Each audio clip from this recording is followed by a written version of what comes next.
Bold, beautiful, provocative and powerful, the world of contemporary African art is evolving rapidly. Its artist influence extends beyond the continent. There is a growth in the way that African art is being collected now. It must be celebrated all over the world. I think the time has come. This is contemporary art from Africa. This is Inside Africa.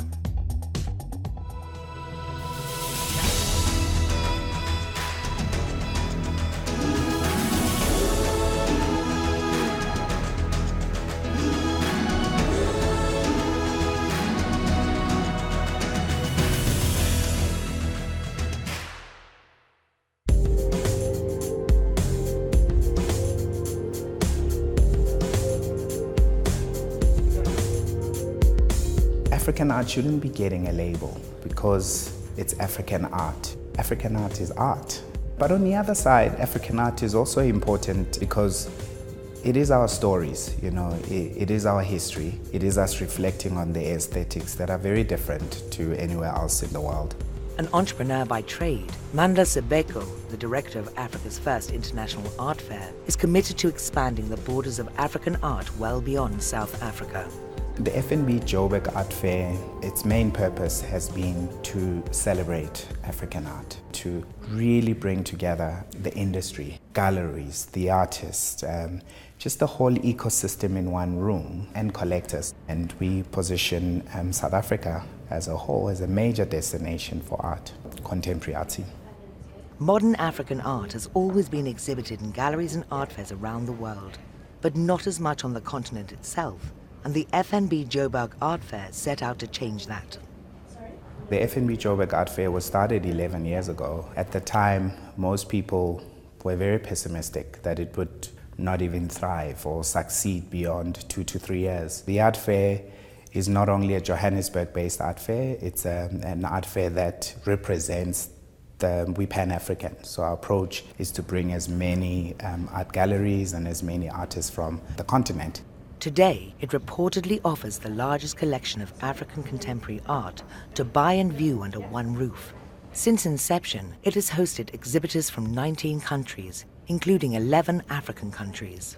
I was traveling across the world in China, Europe, mostly Europe and the US, and realized how strong an economy the art world was in that part of the world. And really wanted to find ways in which I could contribute in South Africa. A creative economy is critical to any nation that is growing. Nigeria is also got quite a strong art scene as well. Ethiopia has a gallery. So there's a lot of changes that are happening with Africans returning back to the continent. Been really positive in that way because people are starting to realize the importance of cultivating the creative economy.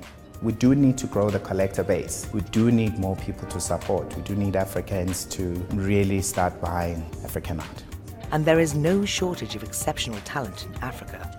Working out of an old synagogue-turned studio in Johannesburg, South African artist Nicholas Klobo is preparing for his next exhibition. Shalom, welcome to my little studio. I'm busy working here creating a body of work for my solo show at the Sky Art Museum in Savannah, Georgia. And that's what we're working on. That's why I see all these pipes behind us.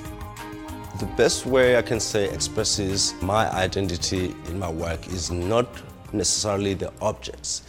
It's how I render the pieces of materials I use to put them together to create the object. It is the methods I use. I draw with a knife, stitch things together, either to create a three-dimensional form or to have a relief sculptural creation on a piece of paper or a canvas. South Africa has 11 official languages. He's Xhosa, so when you speak to him, you'll see that his work is rooted around his language, which is really fantastic because he's celebrating who he is and where he comes from. For me, he's a beacon of hope because he is inspiring. His work is wildly collected. His work is at the biggest art show in the world, at Art Basel every year, I think. From Art Basel to Joburg Art Fair and even the Tate Modern in London, Klobo's work has been exhibited around the world.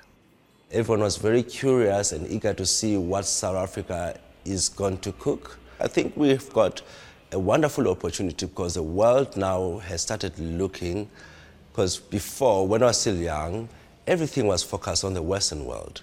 And now the curiosity has started shifting. So all the countries that before were regarded as perhaps as inferior, if we think about art creation, they're gaining some acknowledgement. There was this narrative around Africa rising, so I guess people are looking and starting to see the continent positively, even though we feel that we've been doing great work over many decades and many generations. From the tip of Africa to the top, over 11,500 kilometers away in Morocco, Othman Lazrak shares Mandela's vision with a sharp focus on North Africa. I was born surrounded by art all my life. My dad is a collector. He'd been collecting for like the past 40 years. So when you wake up surrounded by art every day, you just horn your eyes and you get this kind of passion burning in you. Inspired by this passion, Othman recently opened the doors to Morocco's first art museum, Makal, the Museum of African Contemporary Art based in Marrakesh. Makal's purpose actually is to show a diversity on the continent, to actually connect territories, connect the continent. We're actually one of the first private museums opening in north of Africa, and not only.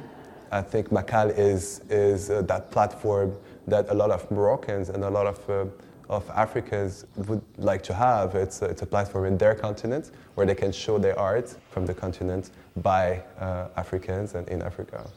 And among the collection of art exhibited at Makal is the work of prolific Moroccan artist Mo Bala.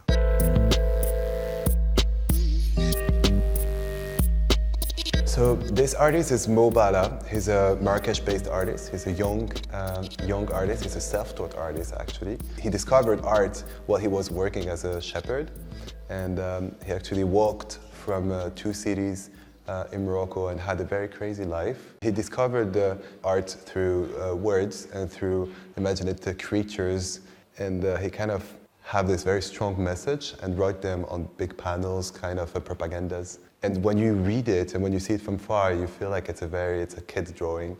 But when you read the text, you realize that it's very strong, and the message is sometimes very hard to hear.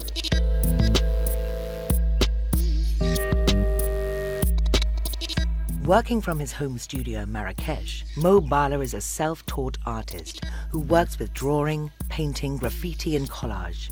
What makes me an artist is that I had to be powerful enough to go out of the frame and to be strong enough to propose questions.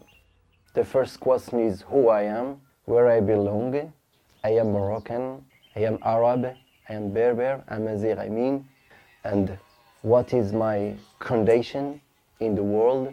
What means the world? I like to be 2 persons. One propose question and the other one propose the other one answer, the other one answer. Then I can create some strong conversation between me and myself. Conversations he's shared more with audiences across Europe than Africa, but this is beginning to change. I like to say that art is a universal language. I think the country deserves and needs spaces like Makal to host, not only, but to show the creativity of our continent, but also of our country. Up next, buying and selling of African art is just as important as showing. This is great. So when you see it in person,